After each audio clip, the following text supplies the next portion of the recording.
അവർ 5 saint സ്ഥലം കൊടുക്കാൻ പറഞ്ഞപ്പോൾ 7 സെന്റ് സ്ഥലം കൊടുത്ത് എന്നെ ക്രൂശിക്കുക. ഈ റിയാക്ഷൻ വീഡിയോ ചെയ്യുന്നവര് രാഹുൽ ദാസിന് ഒരു വീട് സ്ഥലം കൊടുക്കാൻ പറ്റുമോ? ഒരിക്കലും. നിങ്ങൾ കൊടുക്കുമോ? ഈ രാഹുൽ ദാസിന് നിങ്ങൾ ഇപ്പോൾ പറയുന്നത് മോനെ വേറെ വീട് വെക്കും മോനെ എന്ന് പറയുന്നത് എന്തിന്? വീഡിയോ ചെയ്യുന്ന നിങ്ങൾ എല്ലാവരും ഇല്ലേ, ഒരു 10-20 വ്ളോഗേഴ്സ് ഇല്ലേ, നിങ്ങൾ ചെന്ന് ചേർന്ന് ഒരു വീട് വെച്ച് കൊടുക്കുമോ? നിങ്ങൾ കൊടുത്തിട്ട് എന്നെ ചീത്ത വിളിക്കൂ. നിങ്ങൾ വീട് വെച്ച് വസ്തു മേടിച്ചു കൊടുത്തിട്ട് എടോ ബിഷപ്പെ കണ്ടോടോ എന്ന് വെച്ച് എന്നെ ചീത്ത വിളിക്കൂ. അത് പറ്റത്തില്ല. ഇവർക്ക് കറക്റ്റ് ഇത്രാം തീയതി $1 വരും. അത് മേടിച്ചിട്ട് എന്നെ 4 പടം വെച്ച് വീഡിയോ ചെയ്ത് നിങ്ങൾ നല്ലപോലെ കാശുണ്ടാക്കിക്കോളൂ. രേണു സുധി ചെയ്ത തെറ്റുകളെ ഗ്ലോറിഫൈ ചെയ്യാനോ രേണു സുധിയെ നല്ലതാക്കി പറയാനോ അല്ല ഞാൻ ഈ സമയം എടുത്തത്. രാഹുൽ ദാസിനെ ഇകഴ്ത്താൻ ഞാൻ ആഗ്രഹിച്ചിട്ടില്ല. തെറ്റുകൾ ചൂണ്ടിക്കാണിച്ചിട്ടുണ്ട്. അത് ഇനിയും രാഹുൽ ദാസ് ചെയ്താൽ എന്റെ പുരയിടത്തിൽ അവിടെ പുള്ളിക്കാരൻ താമസിക്കാൻ വന്ന കാലത്ത് സംഭവിച്ച ഒരു തെറ്റുവശത്തെ വിത്ത് എവിഡൻസോട് കൂടിയാണ് ഞാൻ ഇപ്പോൾ പറഞ്ഞിരിക്കുന്നത്. പൊന്നു ബിഷപ്പെ, ദൈവത്തെ ഓർത്തിട്ട് മേലാൽ നിങ്ങൾ ആരെയും സഹായിക്കരുത്. ചെയ്തു കൊടുത്തതിനു കൂടി വിലയില്ലാതാക്കുന്ന രീതിയിലുള്ള എന്തൊരു നാറിത്തരമാണ് നിങ്ങൾ ഇപ്പൊ ഈ പറഞ്ഞത്. തിരുവസ്ത്രം അണിഞ്ഞൊരു പുരോഹിതൻ ഒരിക്കലും ചെയ്യാൻ പാടില്ലാത്ത പ്രവൃത്തികളാണ് നിങ്ങൾ ഇപ്പൊ ചെയ്തുകൊണ്ടിരിക്കുന്നത്. സോഷ്യൽ മീഡിയയിൽ വന്നിരുന്ന് അങ്ങോട്ടും ഇങ്ങോട്ടും വെല്ലുവിളിച്ചിരുന്നവരാണ് രേണു സുധിയും ഫാദർ നോബിൾ ഫിലിപ്പും. ഫാദറെ എന്ന് വിഷപ്പാമ്പ് എന്നാണ് രേണു വിളിച്ചതുപോലും. അത്രയൊക്കെ അധിക്ഷേപിച്ച രേണുവിനോട് നിങ്ങൾക്ക് ക്ഷമിക്കാൻ പറ്റിയെങ്കിൽ അറിവില്ലാത്ത പ്രായത്തിൽ, സ്നേഹത്തോടെ ആരും തിരുത്തി കൊടുക്കാനില്ലാത്ത പ്രായത്തിൽ കിച്ചു ചെയ്തു പോയ തെറ്റുകളെ നിങ്ങൾ എന്തിനാണ് ഇപ്പോഴും പൊക്കി പിടിച്ചുകൊണ്ട് നടക്കുന്നത്? പിന്നെ റിയാക്ഷൻ വ്ളോഗേഴ്സ് വീട് വെച്ച് കൊടുക്കുമെന്ന് ചോദിച്ചപ്പോ ഇന്റർവ്യൂ എടുത്ത ഉണ്ണാക്കന് തിരിച്ചു ചോദിക്കാമായിരുന്നില്ലേ? ഒരു വീട് വെച്ച് കൊടുത്തിട്ട് അതിനെ കിച്ചുവിനെ മനസമാധാനത്തോടെ ആ വീട്ടിൽ കിടത്താൻ അച്ഛനും രേണുവും സമ്മതിച്ചിട്ടുണ്ടോ എന്ന്? പബ്ലിസിറ്റിക്ക് വേണ്ടി തന്നെയല്ലേ ഈ അച്ഛനും അത് ചെയ്തത്?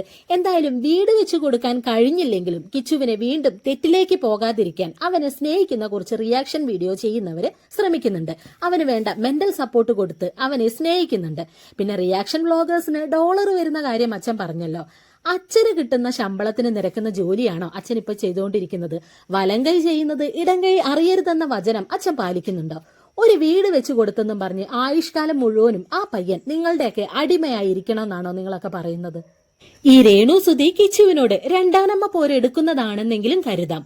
നിങ്ങളിൽ പാപം ചെയ്യാത്തവർ അവളെ കല്ലെറിയട്ടെ എന്ന് പറഞ്ഞ ക്രിസ്തുവിന്റെ അനുയായിയായ താങ്കൾ എന്തിനാണച്ചോ കഴിഞ്ഞ കാലങ്ങളിൽ കിച്ചു ചെയ്തു പോയതിനെയൊക്കെ ഇത്ര മഹാ അപരാധമായി ചിത്രീകരിക്കുന്നത്? കിച്ചു എന്തൊക്കെയോ തെറ്റുകൾ ചെയ്തിരുന്നു എന്ന് നിങ്ങൾ പറയുന്ന ഈ സമയത്ത് രേണു സുധിയും കിച്ചുവും തമ്മിൽ നല്ല ബന്ധത്തിലായിരുന്നു. പിന്നെ എപ്പോഴാണച്ചോ അവര് ശത്രുക്കളായതെന്നറിയോ? രേണു സുധി സബ്സ്ക്രിപ്ഷൻ തുടങ്ങി ശരീരഭാഗങ്ങൾ കാണിക്കാൻ തുടങ്ങിയപ്പോ മുതലാണ്. തെറ്റുകൾ മനസ്സിലാക്കി തിരിച്ചു വന്ന മകൻ കാണുന്നത് തെറ്റിലേക്ക് വീണുകൊണ്ടിരിക്കുന്ന അമ്മയെയാണ്. ഭർത്താവ് മരിച്ചുപോയ വലിയ വിദ്യാഭ്യാസമൊന്നും ഇല്ലാത്തൊരു സ്ത്രീ 2 കുട്ടികളെ അവൾക്ക് വളർത്തണം. അവൾക്കറിയാവുന്ന എന്തെങ്കിലും ഒരു തൊഴിൽ ചെയ്ത് ജീവിക്കട്ടെ. അതിപ്പോ അഭിനയമായാലും ഉദ്ഘാടനങ്ങളായാലും അങ്ങനെ എന്തോ ആയിക്കോട്ടെ, എന്തെങ്കിലും ഒരു തൊഴിൽ ചെയ്ത് അവൾ സന്തോഷത്തോടെ അവളുടെ മക്കളെ വളർത്തട്ടെ എന്ന് കരുതിയവരാണ് രേണു സുധിയെ സപ്പോർട്ട് ചെയ്തവരിൽ ഭൂരിഭാഗവും.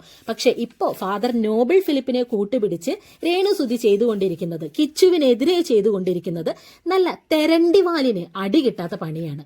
ചെയ്ത തെറ്റുകൾ മനസ്സിലാക്കി ജീവിക്കാൻ ശ്രമിക്കുന്ന ഒരാളെ കൂടെ നിർത്തി അവന് ജീവിക്കാൻ വേണ്ട സപ്പോർട്ട് ചെയ്തു കൊടുക്കുകയാണ് മനുഷ്യത്വമുള്ളവർ ചെയ്യേണ്ടത്.